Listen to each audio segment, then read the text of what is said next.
Ya, saya harap sih kalau di khususnya di Papua semakin banyak outlet yang buka, pemahaman orang makin terbuka. Artinya mereka tahu kopi yang benar mana, kopi asli mana. Jadi sehingga orang-orang banyak yang datang minum kopi. Secara tidak langsung kan kita sudah membantu petani. Tapi kalau hanya sekedar kasih masuk proposal, sekarang minta bantuan, terus dapat uang sekian, bangun ini, bisa bangun, bisa jadi bagus, megah, mewah, tapi sejamin tidak bisa tahan lama. Karena dia tidak belajar dari nol, dari kecil, dari usaha yang kecil. Nah, jadi dia mau mengelola sesuatu yang besar tidak mungkin, agak susah. Jadi itu yang saya pelajari. Awal jualan itu kan kakak jualan es jeruk. Gengsinya bagaimana? Kakak tidak kerasa malu atau gengsi gitu? Memang waktu saya jualan, sebelum jualan saya rasa saya bisa. Saya tidak akan mungkin malu, tidak akan mungkin gengsi. Tapi pas begitu pegang alat, pegang barang-barang untuk jalan jualan, itu tekanan bukan main. Itu kayak orang toke kita dan palu dari belakang, ya, kayak terabisa sekali untuk kita mau bergerak untuk jualan terabisa. Itu gengsi, malunya itu bukan main.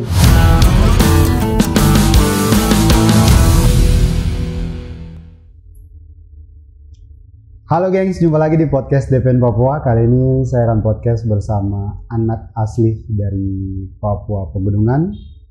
Dan kali ini saya bersama... sabar dulu. Sebelum saya kasih tunjuk, saya kasih tahu dulu. Kalau kamu pernah lihat berita yang sempat viral beberapa tahun lalu, bagaimana anak Papua dari Papua Pegunungan jual es jeruk. Kali ini dia sekarang sudah menjual kopi dan dia sudah punya kedai kopi. Melianus Cikwa. Kita punya salam begini. Wah. Terima kasih lagi sudah mau hadir, sudah mau terima kami di kedai ini. Sebelum saya mau ulik lebih jauh, saya mau tanya dulu, bagaimana ceritanya dari jual es jeruk sampai bisa lari ke kopi? Ya, kalau saya dulunya kan memang jual jeruk. Itu memang belum sama sekali belum paham, bahkan belum tahu kopi Papua itu. Memang sering dengar ada kopi Papua begini-begini, cuman belum kenal terlalu dalam, cuman lewat saja kayak gitu. Tapi setelah saya ketemu dengan salah satu kakak yang dia punya nama Kakak Alo Jufuai. Di situ dia banyak sharing dengan saya, dia kasih pemahaman tentang kopi Papua yang sebenarnya bagaimana. Dari situ mulai rasa tertarik, akhirnya mulai pelan-pelan pelajari kopi bagaimana, akhirnya bisa terjun di dunia kopi. Ya. Oh, berarti taunya dari Kakak Alo. Benar. Ya. Ketemu Kakak Alo bagaimana ceritanya? Kakak Alo kebetulan kita satu jemaat di gereja di Pokem. Kita ketemu di sana. Memang saya sempat sebelum kenal kopi sempat saya tanya kakak ini bagaimana, saya mau ini kembangkan usaha ini bagaimana. Akhirnya kakak bilang sudah datang ke kakak punya tempat saja, nanti kita sharing di sana. Oh, berarti awalnya tuh kakak ini tanya ke Kakak Alo masalah bagaimana mengembangkan usaha. Benar. Ya. Tidak tahu kalau nanti larinya ke kopi. Benar sekali. Ya. Akhirnya Kakak Alo merekomendasikan, bagaimana kalau coba usaha baru? Sebenarnya bukan usaha baru, sebenarnya untuk ditambahkan gitu. Oh, ditambahkan. Ya, artinya dari jeruk ini ditambahkan lagi dengan kopi kayak begitu. Awalnya seperti begitu. Tapi akhirnya ya memang ada jeruk juga tetap ada, cuman lebih dominan kopi sekarang kayak begitu. Oke, lebih dominannya ke kopi. Ya. Kalau untuk kakak sendiri pada saat waktu itu jual es jeruk, itu tahun berapa? Itu jeruk itu setelah saya lulus SMA tahun 2019. Itu setelah lulus saya langsung terjun di usaha ya pedagang kaki lima ya, jual jeruk gitu ya. Sampai di akhir 2021 ya. Akhir 2021. Ini kenapa kakak bisa terpikir untuk saya harus jual es jeruk awal itu? Pada saat dari lulus SMA langsung harus jualan? Kalau saya memang dari awal memang yang pertama saya tidak suka hidup artinya kayak kerja di orang terus, mau jadi pegawai terus, atau misalnya latar belakang kita punya orang-orang kan lebih sering lari ke dunia CPNS. Oke. Kebanyakan teman-teman juga ayo kita tes kuliah, ayo kita tes polisi, tes tentara segala macam. Tapi saya lebih memilih untuk buat sesuatu yang saya suka, terus yang bisa menghasilkan terus sesuatu yang berbeda kayak gitu. Berarti itu kakak punya inisiatif sendiri untuk jual es jeruk waktu Iya. itu? Modalnya dari mana? Modalnya memang saya sambil sekolah kan saya ada shift malam, ada shift untuk jaga di security. Tapi itu macam part time. Jadi ada tempat yang di MAF, kalau kalian tahu di penerbangan MAF. Oh iya. Nah, situ kan kebetulan ada satu kakak yang kontrak security di situ. Jadi saya masuk bukan shift-an tapi lebih ke ambil jam kosong. Artinya teman-teman yang punya jam jaga mereka tidak datang, saya masuk tutupi kayak gitu. Artinya dari situ saya kumpul pelan-pelan. Akhirnya saya bisa beli alat untuk peras jeruk, bikin gerobak dan bahan-bahan lainnya gitu. Sebelum saya masuk ke kopi ini, saya masih ke es jeruk dulu. Siap. Itu modalnya itu dari kakak sip dari jaga. Iya. Nah, untuk pendapatannya sendiri, sebelum kita bicara pendapatan di kopi, Iya. pendapatan di es jeruk sendiri waktu itu bagaimana? Waktu itu kan es jeruk kan baru lagi booming. Ya. Itu tahun 2018-19 itu baru booming. Dan itu memang bukan jarang, bahkan tidak ada anak Papua yang bergerak di dunia itu. Jadi kalau mau dibilang hasil dari situ memang ya cukup lumayan baik. Artinya bisa saya bayar, bisa rumah kos, bisa bayar, artinya bisa makan harian, bisa makan kayak begitu. Bisa mencukupi kebutuhan begitu. Artinya saya bisa kirim lain yang sisa kasih ke orang tua di kampung kayak begitu. Dari situ sudah kayak gitu. Akhirnya dari situ kakak ketemu dengan kakak Alo, Ya. langsung coba untuk bicara tentang bagaimana pengembangan Ya. bisnis. Ya. Nah, untuk kopinya sendiri bagaimana sendiri? Waktu itu pas ketemu kakak Alo bilang apa? Ya kalau dia ajak saya ke tempatnya di Buper, ya di Buper saya langsung kaget karena dalam situ sudah lengkap dengan alat-alat mesin dan kopi dan semua sudah lengkap. Akhirnya ya saya belajarlah situ, lebih tertarik, terus rasa penasaran. Akhirnya kakak mulai sharing, saya mulai ikuti pelan-pelan. Akhirnya bisa sampai.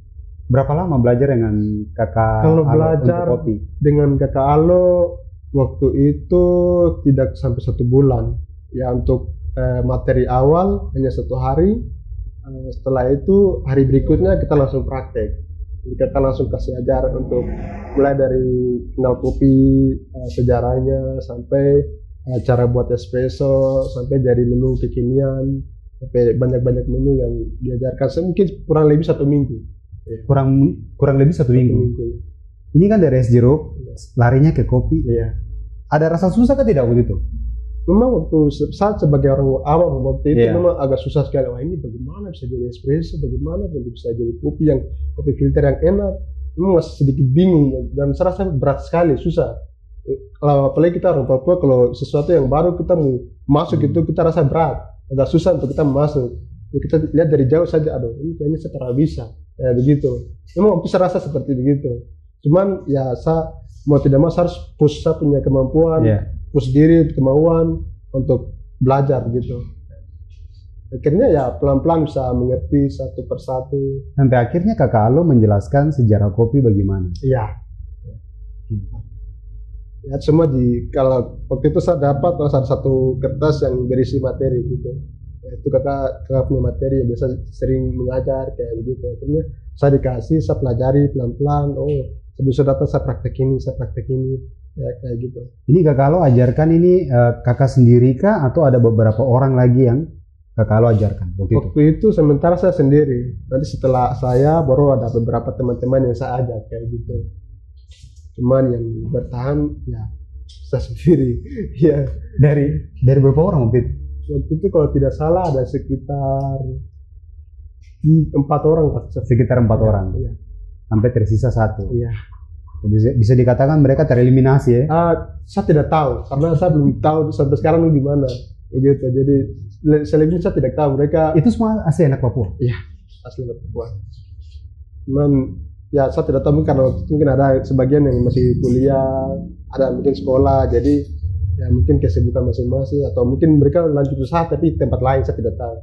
Tapi itu bahasanya apa ya? Bisa dikatakan konsultasi atau konseling ya? Iya. Gratis dengan kakak. Kita dikasih gratis. Iya, gratis.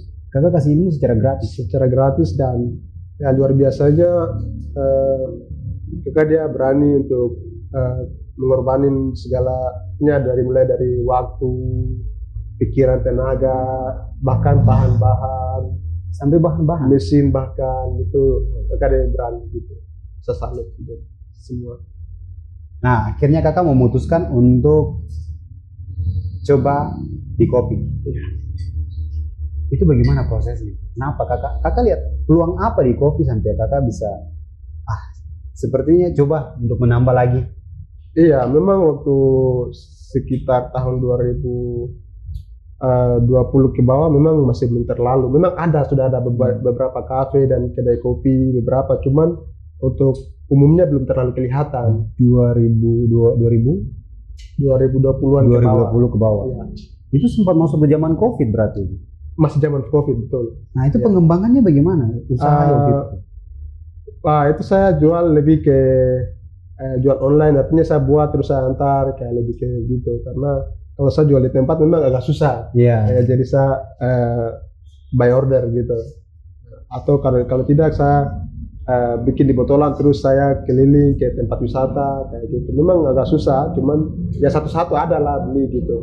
Ya, cuman sering berjalannya waktu orang mulai kenal dan orang mulai rasa kopi yang bagaimana, rasanya bagaimana, mereka mulai order. Akhirnya mulai bisa berkembang. Berarti bisa dikatakan sebelum kakak buka kedai, kakak jualnya botolan. Ya. Saya mulai dari botolan. Saya mulai membangun branding, mulai diajarkan untuk cara membuat brand, diajarkan cara membuat kemasan dan segala macam. Akhirnya ya saya tertarik untuk coba buat, langsung terjun ke pasar gitu. Ini awalnya buatnya botolan, buatnya di rumah? Buatnya di buper. Oh di kakak? Ya, awalnya di buper. Untuk botolan sendiri kemasannya ukuran berapa? Kemasan sendiri waktu itu saya mulai dengan yang ukuran 250 ml. 250 ml. Untuk sehari itu biasa kakak buat berapa banyak botol? Sehari saya bisa buat 20 sampai 30 botol. 20 sampai 30. Ya. Untuk variannya sendiri? Untuk varian saya ada 3 varian. 3 varian. Ya, satu yang kopi, satu juga yang non kopi, satu yang campuran sebenarnya. Spesial yang pada saat kakak buat 3 varian ini, kopi yang paling diminati waktu itu, pada saat kakak jualan, mereka paling minat yang varian apa? Waktu itu yang kopi gula aren saya buat, ya signature, yang kopi gula aren. Ya sampai sekarang ya masih itu yang memang pegang kendali. Masih menjadi idola? Iya, masih idola, best seller lah itu. Itu yang biasa kakak tawarkan ke orang-orang?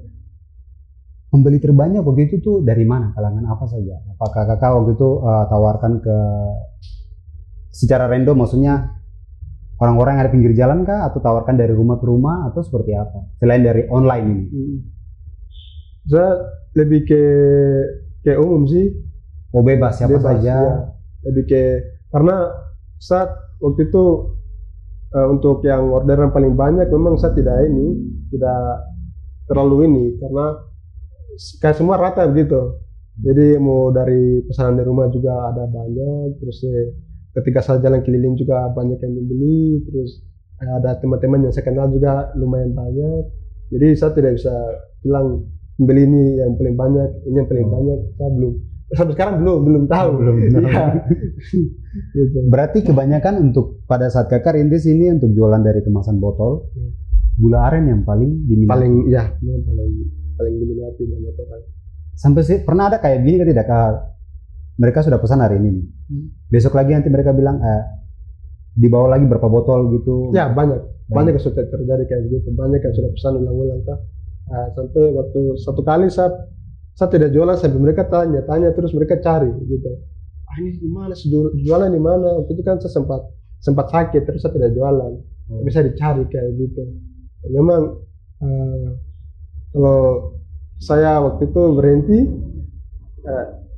memang tidak memasukkan sama sekali. Jadi mau tidak mau sakit sebentar saja, setelah itu jualan lagi kayak gitu karena pelanggan cari terus gitu.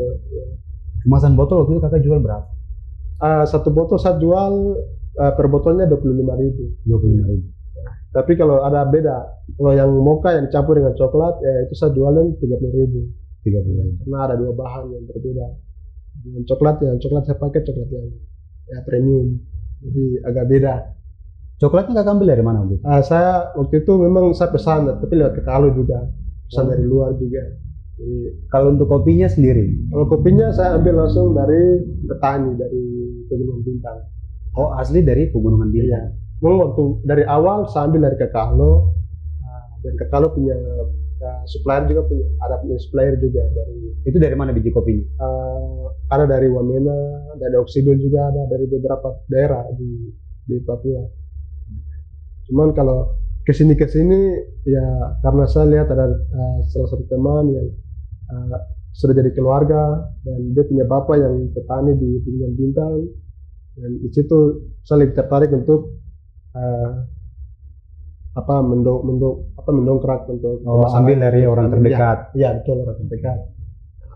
Lagian itu lebih gampang untuk kita dapat kopi, terus pasarnya lebih luas lagi gitu.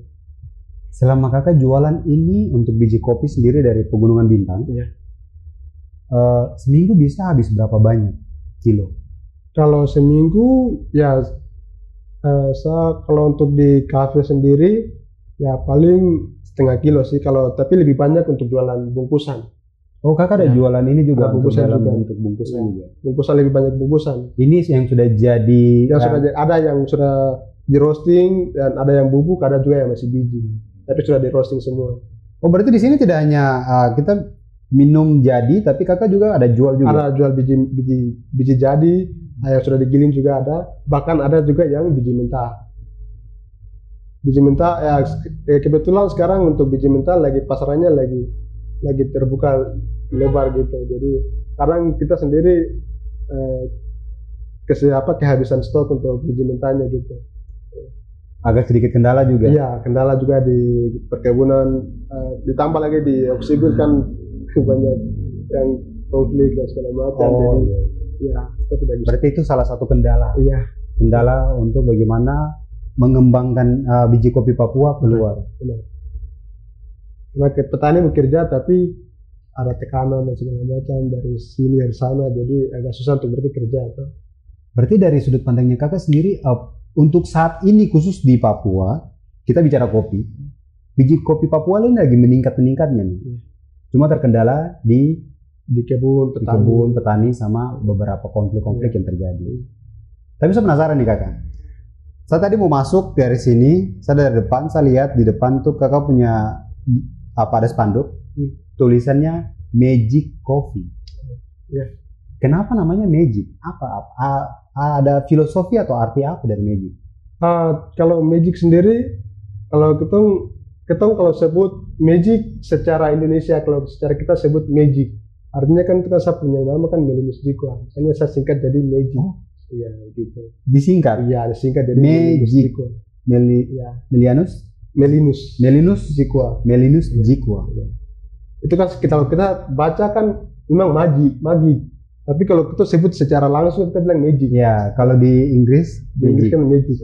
Nah, kalau Magic sendiri kan kita sudah tahu sesuatu yang kayak orang sulap dan segala macam, sesuatu yang ya begitulah. Ini ide dari mana nih? Namanya bisa Magic. Ya, lebih ke ya saya sendiri sih. Ya, saya pikir ada nama apa ya, saya lagi saya punya brand. Akhirnya kenapa saya tidak pakai satu nama saja? Akhirnya saya berpikir MJ tapi MJ Magic satu kali Magic sudah kayak gitu. Akhirnya kakak buat nama Magic. Ya. Memang kalau untuk Magic sendiri kan sesuatu yang bagi saya pribadi kan kopi ini sesuatu yang magic untuk saya. Artinya sesuatu yang saya tidak pernah tahu, tidak pernah kenal sama sekali. Akhirnya tiba-tiba tahu dan langsung tiba-tiba terjun. kayak gitu. Makanya saya kasih nama Magic. Awal dari jual es jeruk, Iya, tiba-tiba langsung pindah ke kedai kopi. kopi. Ya. Makanya saya rasa sesuatu yang Magic. Magic. Ditambah lagi saya punya nama Milimistiko. Sudah lengkap, sudah komplit. Kayak gitu. Berarti kalau untuk biji kopi sendiri memang kakak lihat, untuk usaha kopi sendiri, kakak lihat ada peluang yang jangka panjangnya ke depan memang ada. Peluangnya besar sekali untuk kopi. Ya. Tergantung kita di bawah menjualnya gimana. Kalau memang ya saya harap sih kalau di khususnya di Papua semakin banyak outlet yang buka, pemahaman orang makin terbuka. Artinya mereka tahu kopi yang benar mana, kopi asli mana. Jadi sehingga orang-orang banyak yang datang minum kopi. Secara tidak langsung kan kita sudah membantu petani. Kalau kita menjual banyak, otomatis kan kita ada permintaan ke petani. Makanya petani lihat, oh berarti di bawah kopinya laku. Kopinya bisa menghasilkan uang untuk kita. Akhirnya mereka tidak hanya kerja kebun di petatas, kasih itu. Tidak hanya itu. Tapi mereka bisa lihat kopi ini potensial. Akhirnya mereka bisa kembangkan kebun kopi. Mereka lebih giat lagi untuk tanam kopi kayak begitu. Tadi kakak bilang semakin banyak outlet semakin bagus. Kakak tidak takut ada saingan-saingan gitu? Kalau saya sendiri yang saya tanamkan tuh saya lebih baik ciptakan saingan daripada ciptakan musuh. Lebih ke sana sih. Kalau untuk kakak punya ini kita bangun kedai ini kan kita butuh tim. Ada berapa tim? Kita sementara kita masih 4 tim. 4 tim. Ya, cuman yang aktif di sini 3. Cuman yang 1 sudah dia aktif di kebun. Sudah kemarin dia baru berangkat ke kebun untuk kerja di kebun. Sementara di sini 3, 1 di semuanya total ada 4. Berarti saling koordinasi. Iya, sudah pasti. Berarti awalnya ada di sini. Di sini, dia awalnya di sini. Sekarang baru hari Minggu dia berangkat ke Gunung Bintang untuk kerja kebun di sana. Semua ini yang ada di belakang ini kakak punya sendiri secara pribadi atau ada bantuan dari mana lagi? Ini semua saya punya sendiri. Punya sendiri? Ya, punya sendiri. Saya beli sendiri. Beli sendiri? Iya. Memang niat, kakak niat sekali. Iya, seperti yang tadi saya bilang, saya modal niat, nekat, ya sesuatu yang saya lihat bisa menjadi bisa membantu untuk mengembangkan bisnis, ya saya beli. Ya memang ini cukup untuk industrial, untuk kafe cukup untuk saya. Bisa dikasih tahu kah tidak kira-kira nih dari semua ini, terlepas dari gedung ini, habis berapa? Kalau hanya sekedar alat, mesin, dan bahan untuk mulai usaha, ya itu terlepas dari gedung dan tukang dan segala macam, tenaga dan segala macam, ya kena di kisaran 100 ada. 100-150 ada. 100 sampai 150 ya. Dan itu kakak punya sendiri? Iya. Tidak ada bantuan dari manapun? Tidak. Ya memang 150 juta itu memang bukan uang yang kecil kakak. Tapi bagaimana, saya mau tanya, setekun apa? Seniat apa sampai kakak bisa? Ya kalau saya sendiri sih, kalau kita mau merintis ya, kalau kita mau merintis usaha, itu tidak bisa langsung modal besar. Tidak bisa langsung 50, tidak bisa langsung 100, tidak bisa langsung 150, tidak mungkin. Itu mustahil kalau kita mulai dengan mudah usaha begitu. Tapi di sini yang saya belajar, saya mulai dengan cicil. Artinya merintis pelan-pelan, artinya tidak dengan modal besar, tapi modal yang seadanya. Artinya mungkin dengan 1 juta atau mungkin 500, kita bisa buat jualan apa saja. Bukan hanya langsung ke dunia kopi, tapi bisa dengan mungkin kita jual cepos, atau mungkin kita jual kerajinan tangan, kita jual beli barang, bisa mulai dari apa saja. Karena kalau kita mau tinggal di daerah Papua, Jayapura ini banyak potensi untuk kita bisa kembangkan. Artinya jual apa saja, sesuatu apa yang kita lihat, kita bisa menghasilkan uang dari situ. Jadi tidak hanya tergantung kepada modal besar. Artinya kita tunggu proposal untuk kasih masuk ke pemerintah, terus pemerintah kasih bantuan. Bisa, tapi saya jamin tidak akan tahan lama. Saya jamin tidak akan tahan lama, tidak bisa bertahan lama. Karena itu yang kita biasa bilang uang kaget kayak gitu. Ya, jadi saya jamin tidak bisa bertahan lama. Tapi kalau memang dia punya niat, dia punya komitmen, dia punya semangat yang baik untuk kembangkan usaha, dia bisa. Tapi kalau hanya sekedar kasih masuk proposal, sekedar minta bantuan, terus dapat uang sekian, bangun ini, bisa bangun, bisa jadi bagus, megah, mewah, tapi saya jamin tidak bisa tahan lama. Karena dia tidak belajar dari nol, dari kecil, dari usaha yang kecil. Nah, jadi dia mau mengelola sesuatu yang besar tidak mungkin, agak susah. Itu yang saya pelajari. Tapi kalau dari kakak sendiri, pernah tidak untuk terpikirkan untuk bagaimana coba untuk kasih masuk proposal gitu, untuk minta bantuan? Sejauh ini belum. Karena saya pikir ya, saya punya tangan, saya punya kaki, saya bisa kerja. Itu yang saya jalan sampai sekarang. Statement ini saya pernah dapat juga dari kakak Yafet Wetipo, jangan pernah kasih masuk proposal, minta bantuan, bagaimana kita masih bisa berusaha. Begitu.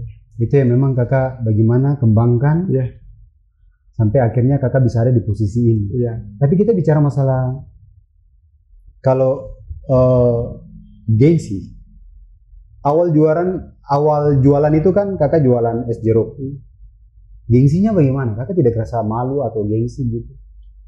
Memang waktu saya jualan, sebelum jualan saya rasa saya bisa. Saya tidak akan mungkin malu, tidak akan mungkin gengsi.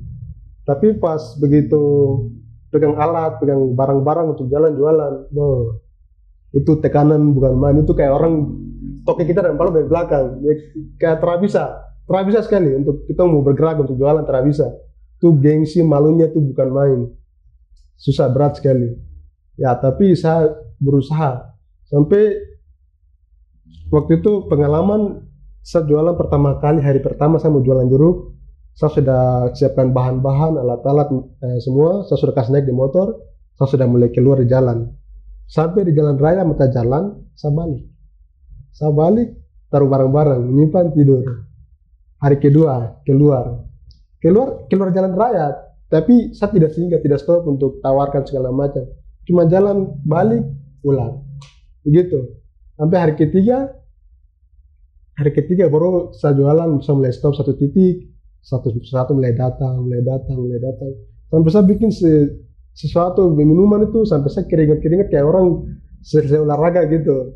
Itu saking malu, dan saya pikir apalagi itu, waktu itu kan baru selesai sekolah. Dan banyak teman-teman semua kan lari pergi tes ke sana, tes kuliah, tes polisi dan segala macam. Saya pikir ini kalau saya jualan baru teman-teman lewat mungkin lihat saya dong bilang bagaimana. Itu memang tekanan yang memang itu yang saya rasakan memang berat sekali. Tapi sering berjalannya waktu, hari lewat hari, akhirnya mulai terbiasa. Gitu. Memang tidak susah, tidak gampang, kan? Agak memang berat sekali. Melawan malu, melawan gengsi itu memang tidak gampang. Tidak gampang. Semua butuh proses.